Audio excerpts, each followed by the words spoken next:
Number 251 जो है वो है तृतीय आंग्ल आंग्ल मराठा युद्ध के बाद पेशवा को पेंशन देकर किस स्थान पर भेज दिया गया था। तो इसका जो सही आंसर है वो होगा बिठूर। पेशवा जी को बिठूर भेज दिया गया था। तृतीय आंग्ल मराठा युद्ध ये कब से कब तक चलता है? ये चलता है 1816 से लेकर 1819 के बाद पेशवा बाजीराव द्वितीय को पेंशन देकर कानपुर के पास बिठूर में भेज दिया गया था। इसके बाद जो अगला वो आता है पॉइंट वो ये है कि तृतीय आंग्ल मराठा युद्ध ब्रिटिश ईस्ट इंडिया कंपनी और मराठा के बीच लड़ा गया था। इस युद्ध में अंग्रेजों की क्या हुई थी? जीत हुई थी। इस युद्ध के बाद पेशवा शासन का औपचारिक रूप से अंत हो गया। प्रथम अंग मराठा युद्ध जो हुआ था यानी फर्स्ट एंग्लो मराठा वॉर वो हुई थी 1875 से 1882 तक चली थी। दूसरी जो होती है आपकी 1803 से 1805 तक चलती है। ठीक है। अगला क्वेश्चन है वो है शिवाजी के शासनकाल में निम्नलिखित में से कौन कर वसूल किया करता था? ठीक है, कौन सा कर वसूल किया होता था? तो इसका सही आंसर है सर देशमुखी। ठीक है, जकात एक सिक्का है, दहसाला कुछ और चीज है, पर सर देशमुखी एक टैक्स था जो कि शिवाजी या मराठा वसूला करते थे। सर देशमुखी कर उस भूमि पर 9 से 10% का कर होता था जिस पर मराठों ने वंशानुगत अधिकारों का दावा किया था। ठीक है। शिवाजी के शासनकाल में चौथ नामक कर भी लिया जाता था जो भू राजस्व एक चौथाई होता था। यह मराठों को छापों से बचने के लिए दिया जाता था। मराठों के छापों से बचने के लिए दिया जाता था। इसके बाद काठी नामक मापन वाली छड़ का उपयोग किया करके भूमि की मापा जाता था। भूमि को मापने के लिए किस किस चीज का प्रयोग करते थे जी? काठी का प्रयोग करते थे। छत्रपति शिवाजी ने मराठा साम्राज्य की स्थापना की थी। ठीक है, आगे चलते हैं। क्वेश्चन नंबर 253, निम्नलिखित में से किस राजा को औरंगजेब ने छत्रपति शिवाजी महाराज के विरुद्ध युद्ध के लिए भेजा? तो उसका सही आंसर कौन है? वो है आपके जय सिंह। राजपूतों के थे जय सिंह।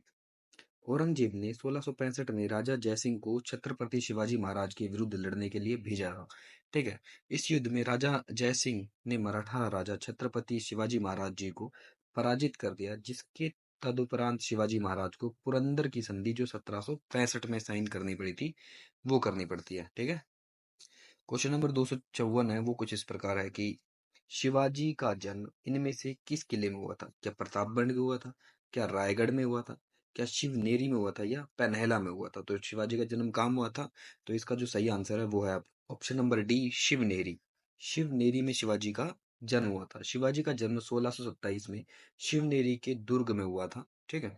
शिवाजी के पिता का नाम शाहजी भोंसले था और माता का नाम जीजाबाई था। ये महत्वपूर्ण है कि शिवाजी के पिता का नाम क्या था? शाहजी भोंसले, और माताजी का नाम जीजाबाई था। ठीक है। शिवाजी का राज्याभिषेक कब होता है? वो 1674 में होता है। राज्याभिषेक होने के पश्चात ही इनको छत्रपति की उपाधि सुशोभित कर दी जाती है। इनकी जो मृत्यु है वो 1680 में हो जाती है। ठीक है। इसके बाद मराठाओं ने किस वर्ष अहमद शाह अब्दाली से पराजित होकर सत्ता खो दी थी? तो ये थे 1761 में मराठाओं ने सत्ता खोई थी। ठीक है। पानीपत का जिसे तीसरा युद्ध कहा जाता है, पानीपत का तीसरा युद्ध 1761 में अहमद शाह अब्दाली मराठा के मध्य हुआ। पानीपत के तीसरे युद्ध में मराठा सेना का नेतृत्व सदाशिव भाऊ तथा अफगानी सेना का नेतृत्व अहमद शाह अब्दाली कर रहे थे। ठीक है। इसके बाद पानीपत के तीसरे युद्ध में मराठा सेना की हार होती है। 256 में निम्न में से किस पेशवा का नाना साहब के नाम से जाना जाता है? तो नाना साहब के नाम से किसको जाना जाता है? उनका नाम है आपका बालाजी बाजीराव जी को नाना साहब के नाम से जाना जाता है। पेशवा बालाजी बाजीराव को नाना साहब के नाम से जाना जाता है। बालाजी विश्वनाथ इनको प्रथम पेशवा की उपाधि से सम्मानित किया गया था। बाजीराव इनको पेशवा बाजीराव प्रथम के नाम से भी जाना जाता है। पेशवा बाजीराव प्रथम छत्रपति साहूजी महाराज के पेशवा के नियुक्त थे। तांत्या टोपे का वास्तविक नाम रामचंद्र पांडुरंग था। 1857 के प्रथम भारतीय स्वतंत्रता संग्राम में तांत्या टोपे ने कानपुर में सेना के नेतृत्व किया था। क्वेश्चन नंबर 257 जो है, अमृतसर में प्रसिद्ध स्वर्ण मंदिर निम्नलिखित में से किस सिख गुरु द्वारा पूर्ण किया गया था? तो वो थे गुरु अर्जुन देव द्वारा। ठीक है। अमृतसर में प्रसिद्ध स्वर्ण मंदिर की नींव सिखों के चौथे गुरु श्री रामदास जी ने रखी और सिखों के पांचवें गुरु श्री अर्जुन देव जी ने 1588 ईस्वी पूर्व में इसे पूर्ण करा दिया था। यह स्वर्ण मंदिर अमृतसर के सबसे बड़े आकर्षणों में से एक है। इसे श्री हरमंदिर साहिब के नाम से भी जाना जाता है। ठीक है। 258 क्वेश्चन नंबर, निम्नलिखित में से किसे लिपि में पंजाबी भाषा लिखी गई? तो पंजाबी भाषा की लिपि क्या है? वो है गुरमुखी लिपि, जिसमें हमने उनके पवित्र ग्रंथ गुरु ग्रंथ साहिब को लिखा गया है। कौन सी भाषा में? गुरमुखी लिपि के अंदर। गुरुमुखी का अर्थ है गुरुओं के मुख से निकली हुई, अर्थात गुरुओं के मुख से निकली वाणी। इस लिपि में 3 स्वर हैं और 32 व्यंजन हैं। ठीक है। शुरुआत में गुरु अंगद देव द्वारा की गई थी। गुरुमुखी लिपि की वर्णमाला में पर्याय संयुक्त अक्षर नहीं होते, लेकिन इनमें अनेक संयुक्त ध्वनियां पाई जाती हैं। अब क्वेश्चन नंबर 259, गुरु ग्रंथ साहिब किस धर्म का पवित्र ग्रंथ है? तो गुरु ग्रंथ साहिब किस धर्म का पवित्र ग्रंथ है जी? सिख धर्म का। गुरु ग्रंथ साहिब की लिपि कौन सी है? गुरुमुखी लिपि है। ठीक है। इसकी एक्सप्लेनेशन पढ़ते हैं हम। गुरु ग्रंथ साहिब का सिख धर्म का प्रमुख धर्म ग्रंथ है। इसका संपादन सिख समुदाय के 5वें गुरु श्री गुरु अर्जुन देव जी ने किया था। गुरु ग्रंथ साहिब का पहला प्रकाशन 1604 में ईसवा में हरमंदिर साहिब अमृतसर में मनाया गया था। ठीक है। 260 क्वेश्चन नंबर ये है कि गुरु नानक देव जी ने सिख धर्म की स्थापना किस शताब्दी में की थी? तो 15वीं शताब्दी थी। किन्होंने की? गुरु नानक देव जी ने की थी। सिखों के प्रथम गुरु का नाम था, क्या था? गुरु नानक देव जी था। गुरु नानक देव जी ने सिख धर्म की स्थापना 15वीं शताब्दी में की। गुरु नानक देव जी ने अनुयायी सिख कहलाए। शुभ गुरु नानक देव जी ने गुरु का लंगर नामक निशुल्क सहभोगी भोजनालय स्थापित किया, जिसे गुरु अंगद देव ने स्थायी बना दिया था। ठीक है। अब आगे क्वेश्चन नंबर 261, श्री श्री गुरु गोविंद सिंह जी ने किस वर्ष में खालसा पंथ की स्थापना की थी? तो खालसा पंथ की स्थापना हुई थी 1699 के अंदर। ठीक है। श्री गुरु गोविंद सिंह जी ने वर्ष 1699 में खालसा पंथ की स्थापना की थी। ठीक है। और यह बैसाखी के दिन, इस दिन उन्होंने 5 प्यारों को अमृत पान करवाया और खालसा पंथ की स्थापना की। फिर 5 प्यारों के हाथों में खुद भी अमृत पान किया। क्वेश्चन नंबर 262 जो है वो आपका बोलता है, निम्नलिखित में से किसने हैदराबाद शहर बसाया? तो हैदराबाद शहर किसने बसाया था? ये बसाया था मोहम्मद कुली कुतुब शाह ने बसाया था। ठीक है। कुतुब वंश शाही वंश के 5वें शासक मोहम्मद कुली कुतुब शाह ने मूसी नदी के किनारे हैदराबाद शहर बसाया था। हैदराबाद शहर की जो स्थापना है वो 1724 में ईसवा पूर्व में की थी। हैदराबाद में स्थित चार मीनार का निर्माण मोहम्मद कुली कुतुब शाह ने किया था। क्वेश्चन नंबर 263, आदिल शाह का मकबरा गोल गुंबज किस राज्य में स्थित है? तो ये क्या है? इसका सही आंसर है आपका कर्नाटक में स्थित है। ये कौन? आदिल शाह का मकबरा। आदिल शाह का मकबरा अर्थात गोल गुंबज भारत के कर्नाटक के राज्य के बीजापुर शहर में है। यह मकबरा आदिल शाह वंश के 7वें सुल्तान आदिल शाह और उनके परिवार वालों का है। इसका निर्माण फारसी वास्तुकला अबुल अबुल के याकूत ने किया था। यह इंडो इस्लामिक वास्तुकला शैली पर एक आधारित है। 1686 में औरंगजेब ने बीजापुर पर कब्जा कर लिया और आदिल शाह वंश का अंत हो गया। 264 कि जैन उल आबदीन अपने सहिष्णु विचारों के लिए जाना जाता था। वह किस साम्राज्य का सुल्तान था? वह कश्मीर का सुल्तान था। किसका? कश्मीर का सुल्तान था। जैन उल अब्दीन 1420 से 1470 ईस्वा पूर्व कश्मीर साम्राज्य का सुल्तान था। सभी धर्मों के प्रति सहिष्णुता का भाव तथा अच्छे कार्यों के लिए इसे कश्मीर का अकबर कहा जाता है। ठीक है। अपने अपने शासन के दौरान हिंदुओं को पूर्ण धार्मिक स्वतंत्रता प्रदान की थी इसने। ठीक है। जैन उल अब्दीन ने अपने राज्य में जजिया कर हटाया और गाय का वध निषेध कर दिया। जैन उल अब्दीन ने कुतुब नामक से फारसी में कविताएं भी लिखी है। ठीक है। कुतुब नामक ये किसकी है? जैन उल आबदीन की है। 265 मध्यकालीन युग में शर्की राजाओं ने अटाला मस्जिद को किस स्थान पर बनवाया? तो अटाला मस्जिद जौनपुर के अंदर बनी है। ठीक है। जौनपुर भारत के उत्तर प्रदेश का एक प्रमुख ऐतिहासिक स्थल है। अटाला मस्जिद जौनपुर में स्थित एक प्रसिद्ध मस्जिद है। इस मस्जिद को शर्की राजवंश के शासक इब्राहिम शाह ने 1408 में बनवाया था। क्वेश्चन नंबर 216, भारत में वास्को डी गामा सर्वप्रथम कब आया था? यह आया था कालीकट पे उतरा है, जो केरल की एक तट था, केरल के कालीकट पे। भारत में वास्को डी गामा पर सर्वप्रथम 1498 में केरल की कोझिकोड जिले में कालीकट तट पर पहुंचा। भारत पहुंचने पर कालीकट के तत्कालीन शासक शासक जोमोरिन ने वास्को डी गामा का स्वागत किया। 1502 में वास्को डी गामा दूसरी बार भारत आया। ठीक है। और कोच्चि के राजा व्यापार करने का समझौता किया इसने। ठीक है। वर्ष 1524 में वास्को डी गामा तीसरी बार भारत आया पहुंचा। पहले कोच्चि में ही दफनाया गया, लेकिन बाद में 1538 में इसे पुनः कब्र खोदी और इसके अवशेषों को पुर्तगाल लेकर गए। ठीक है। 267 किस विदेशी शक्ति ने भारतीय काली मिर्च के व्यापार को शाही एकाधिकार बना दिया? वो पुर्तगाल थे आपके। ठीक है। पहला पुर्तगाली कौन था? Vasco D gamma. कब आया था? 1498 में आया था। कहाँ उतरा था? अभी केरल में उतरा था। केरल के तट का नाम जी कालीकट। ठीक है। केरल के उस टाइम किंग कौन थे? जमोरिन थे। जमोरिन। ठीक है। वास्को डी गामा कौन सी बार अपनी मृत्यु हो गया? तीसरी बार जब वो भारत आया था। ठीक है। तब उसकी मृत्यु हो गई थी और 1524 में उसको भारत में दफना दिया गया था और 1568 में वापस इसके अवशेषों को पुर्तगाल भेज दिया गया। पुर्तगालियों ने भारत में काली मिर्च के व्यापार पर अपना एकाधिकार स्थापित किया। इन्होंने अब काली मिर्च के व्यापार में काफी मुनाफा कमाया।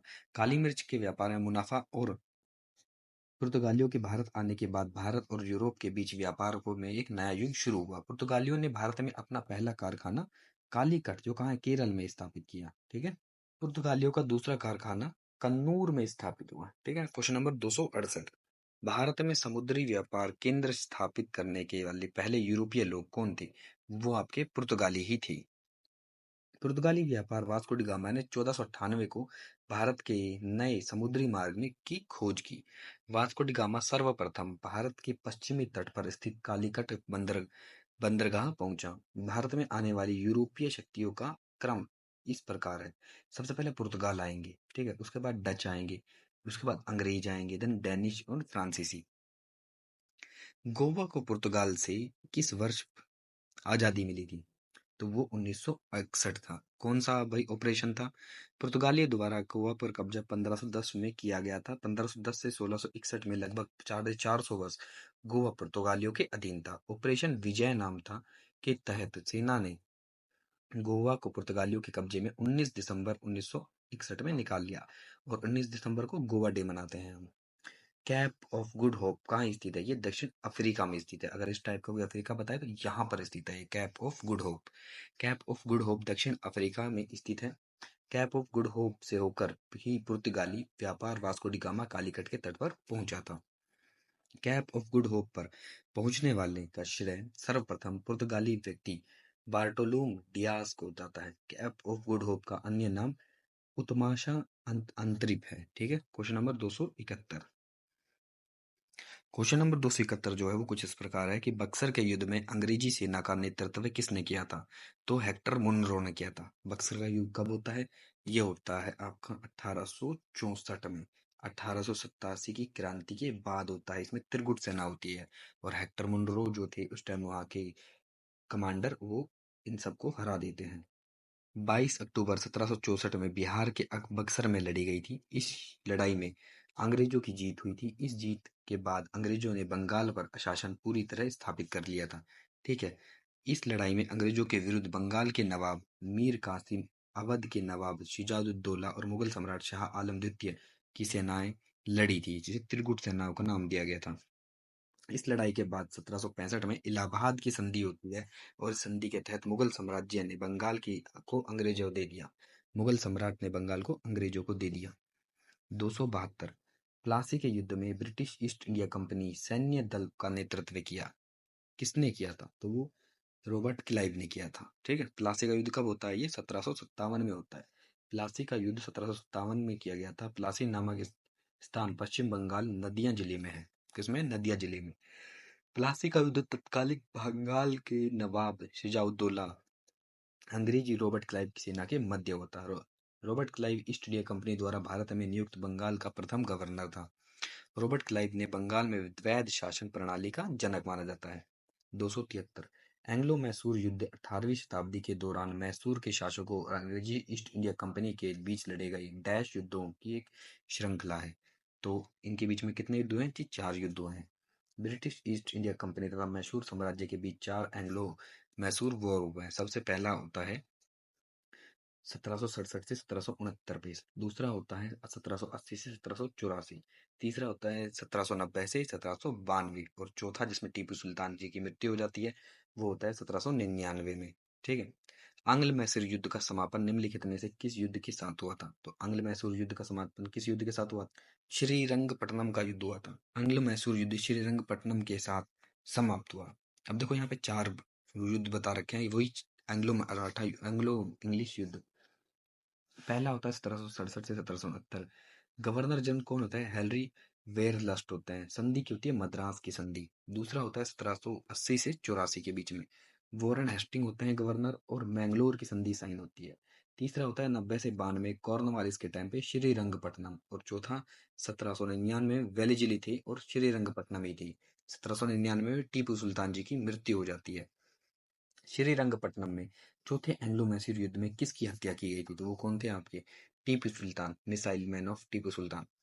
टीपू सुल्तान की मृत्यु 1799 में हुई थी। टीपू सुल्तान को टाइगर ऑफ मैसूर के नाम से जाना जाता है और टीपू सुल्तान के पिता का नाम हैदर अली था। ठीक है। Question number 276। वांडीवास का निर्णायक युद्ध किसके मध्य लड़ा गया था? वांडीवास का युद्ध किसके मध्य लड़ा गया था? तो ये था आपके अंग्रेजों और फ्रांसीसियों के बीच। 1760 में लड़ा जाएगा। वांडीवास का निर्णायक युद्ध अंग्रेजों और फ्रांसीसियों के मध्य लड़ा गया। वांडीवास का युद्ध 22 जनवरी 1760 में युद्ध में फ्रांसीसी और अंग्रेजों के बुरी तरह पराजित हुए और फ्रांसीसियों को पुडुचेरी अंग्रेजों के हाथों से सौंपना पड़ा। ठीक है, यानी फ्रांसीसी लोग हार गए थे। इस संधि के परिणाम स्वरूप रणजीत सिंह और ईस्ट इंडिया कंपनी के बीच क्षेत्र का समांकन हुआ था। तो वो थी आपका अमृतसर में। अमृतसर की संधि जो होती है ब्रिटिश ईस्ट इंडिया कंपनी तथा अंग और महाराजा रणजीत सिंह के मध्य होती है। यह संधि 25 अप्रैल 1809 में की गई थी। ठीक है। अब आगे देखते हैं।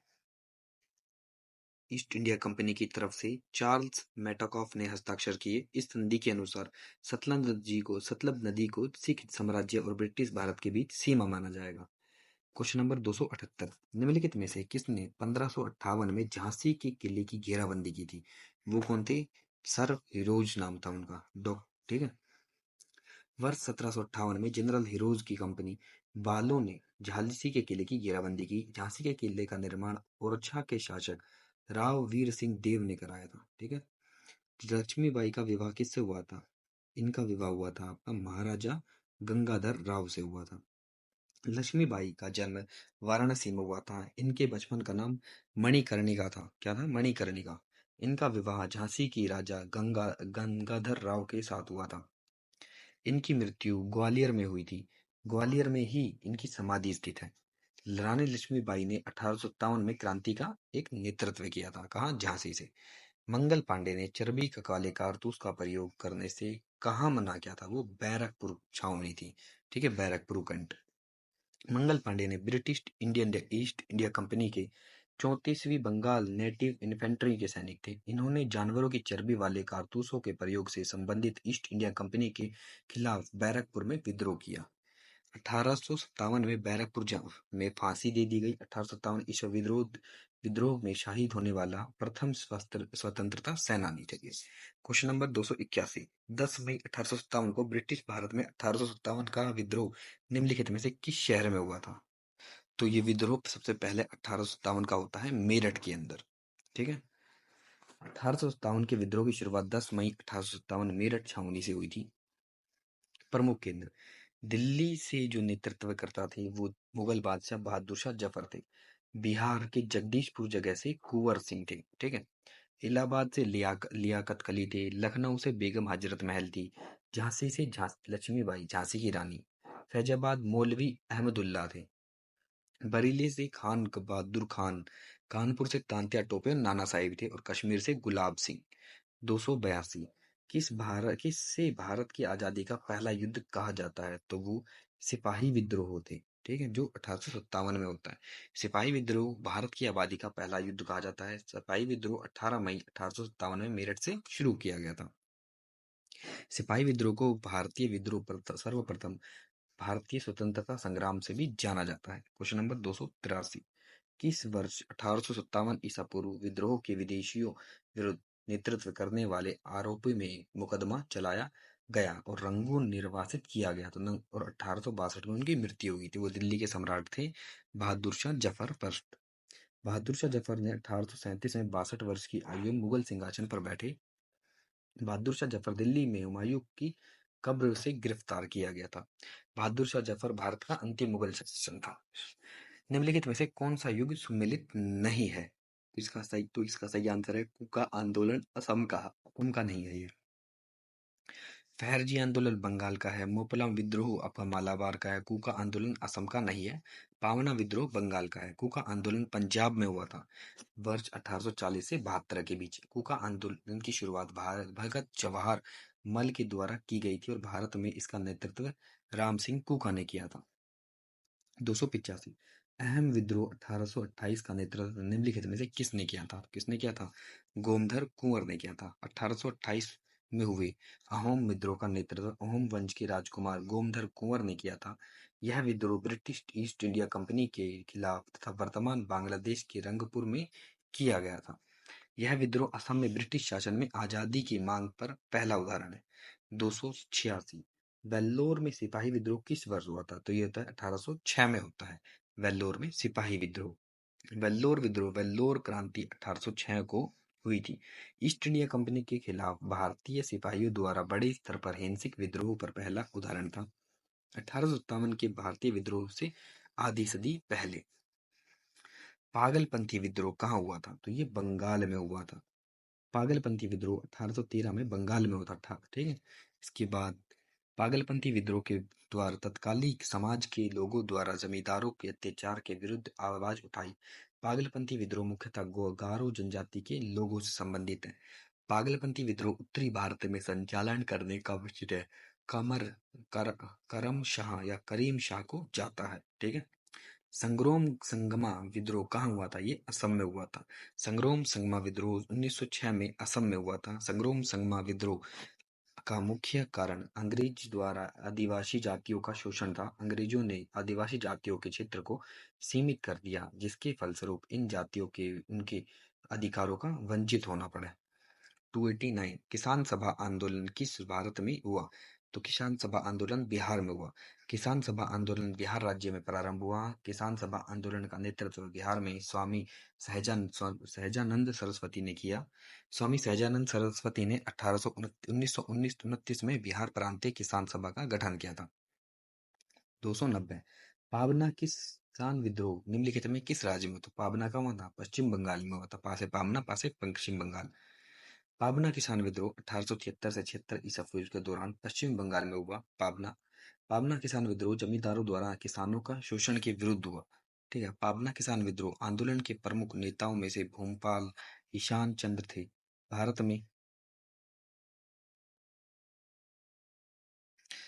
में अन्य प्रमुख विद्रोह जो कुछ इस प्रकार है। नील विद्रोह होता है 1859 में। चंपारण 1917 में। बारदोली 1928 में, जहां हमारे लौह पुरुष को सरदार की उपाधि मिलती है। ठीक है। तेबगा विद्रोह 1946 से 47 तक चलता है। नील विद्रोह निम्नलिखित में से किस राज्य में होता है? नील विद्रोह होता है आपके पश्चिम बंगाल में होता है। ठीक है। कहाँ पे? पश्चिम बंगाल में। नील विद्रोह पश्चिम बंगाल राज्य में 1859 में हुआ। यह विद्रोह भारतीय किसान का सर्वप्रथम सफल विद्रोह था। नील विद्रोह का मुख्य कारण भारतीय किसानों का जबरन नील की खेती है। ठीक है। नील विद्रोह के प्रमुख नेताओं में विष्णु विश्वास तथा दिगंबर विश्वास भारतीय किसान द्वारा नील की खेती न करने के कारण 1860 में नील आयोग की नियुक्ति हुई थी। 292 रंगपुर विद्रोह कहाँ हुआ था? यह 1783 में हुआ था। ठीक है। रंगपुर विद्रोह बंगाल में उत्पन्न हुआ। रंगपुर विद्रोह बंगाल के कृषक विद्रोह में से एक महत्वपूर्ण विद्रोह है। 293 1899 से 1900 के बीच मुंडा विद्रोह का नेता कौन था? वो बिरसा मुंडा थे। वर्ष 1899 से 1900 के बीच बिरसा मुंडा का नेता बिरसा मुंडा ने किया था। मुंडा विद्रोह का नेतृत्व बिरसा मुंडा ने किया था। मुंडा विद्रोह को ही उलुगलान विद्रोह के नाम से जाना जाता है। उलगुलान विद्रोह मुंडा विद्रोह का शुरुआत झारखंड राज्य के छोटा नागपुर में स्थान से हुई। 294 प्रसिद्ध आंदोलन तेभागा किस प्रांत में स्थित है? तो ये बंगाल का है। प्रसिद्ध कृषि आंदोलन तेभागा बंगाल प्रांत में 1946-47 के दौरान घटित हुआ। बंगाल में इस आंदोलन के प्रमुख नेताओं में से भवानी सिंह और कंपारम सिंह थे। तिबंगा आंदोलन के तहत किसानों ने जमींदारों को दिए गए जाने वाले कर की हिस्से को एक तिराई करने की मांग की थी। 295 एक आंदोलन के नेता कौन थे जी? पासी थे। एक आंदोलन के नेता मादरी पासी थे। एक आंदोलन की शुरुआत 1921 अवधि के ग्रामीण क्षेत्रों में होती है। 296 गडकरी विद्रोह निम्नलिखित में से किस स्थान पर हुआ था? गडकरी विद्रोह होता है आपके कोल्हापुर में। गडकरी विद्रोह कोल्हापुर जो कि महाराष्ट्र में स्थित है में वर्ष 1844 में हुआ था। ठीक है। गडकरी विद्रोह का नेतृत्व कृष्णदास जी पंडित ने किया था। यह गडकरी जाति द्वारा अंग्रेजों के विरुद्ध किया गया एक सफल विद्रोह था। 297 भारतीय राष्ट्रीय कांग्रेस के सत्र की अध्यक्षता करने वाली पहली भारतीय महिला कौन थी? तो आप क्या कहोगे? वो थी सरोजनी नायडू। सरोजनी नायडू ने भारतीय राष्ट्रीय कांग्रेस की 1925 में कानपुर के अधिवेशन में अध्यक्षता की। एनी बेसेंट भारतीय राष्ट्रीय कांग्रेस के सत्र की अध्यक्षता करने वाली पहली महिला थी, पर यह भारतीय नहीं थी एनी बेसेंट। कल्पना दत्त यह भारतीय स्वतंत्रता आंदोलन की संबंधित प्रमुख क्रांतिकारी महिलाओं में से एक थी। इनका संबंध चटगांव शास्त्र नगर विद्रोह से भी है। कमला देवी चट्टोपाध्याय ने स्वतंत्रता सेनानी तथा समाज सुधार से संबंधित थी। इन्होंने असहयोग आंदोलन के दौरान महत्वपूर्ण भूमिका निभाई। 298 1855 से 56 में भारत में हुए संथाल विद्रोह का नेतृत्व किसने किया था? वो सिद्धू और कोनू ने किया था। 1855 में 56 के बंगाल में एक नए विद्रोह का नेतृत्व सिद्धू और कोनू ने किया था। संथाल विद्रोह संथाल जनजाति द्वारा जमींदारों तथा अंग्रेजों के बीच के द्वारा दिए गए सामाजिक और आर्थिक शोषण का विरुद्ध हुआ। किस वर्ष राजा राममोहन राय ने कलकत्ता में ब्रह्म समाज की स्थापना की थी? तो ये 1828 में की थी। 1828 में राजा राममोहन राय ने कलकत्ता में ब्रह्म समाज तथा 1815 में आत्मीय सभा की स्थापना की। राजा राममोहन राय को आधुनिक भारत के पुनर्जागरण के पिता के रूप में जाना जाता है। राजा राममोहन राय की समाधि ब्रिस्टल में है। ठीक है। और ये है इस क्लास का अंतिम प्रश्न। रायबरेली के सैयद अहमद निम्नलिखित में से किस आंदोलन से जुड़े हैं? तो सैयद अहमद हैं आपके बहाबी आंदोलन। रायबरेली के सैयद अहमद बहाबी आंदोलन से जुड़े हैं। बहाबी आंदोलन का मुख्य केंद्र बिहार पटना है। मोपला विद्रोह यह विद्रोह 1921 में मालाबार केरल में हुआ था। एका विद्रोह यह विद्रोह आंदोलन 1921 में अवध के क्षेत्र में हुआ था। कूका आंदोलन यह आंदोलन पंजाब राज्य में स्थापित हुआ था। होप सो आपको ये क्लास पसंद आई हो। ठीक है। नेक्स्ट इसका पार्ट जल्दी ही अपलोड होगा।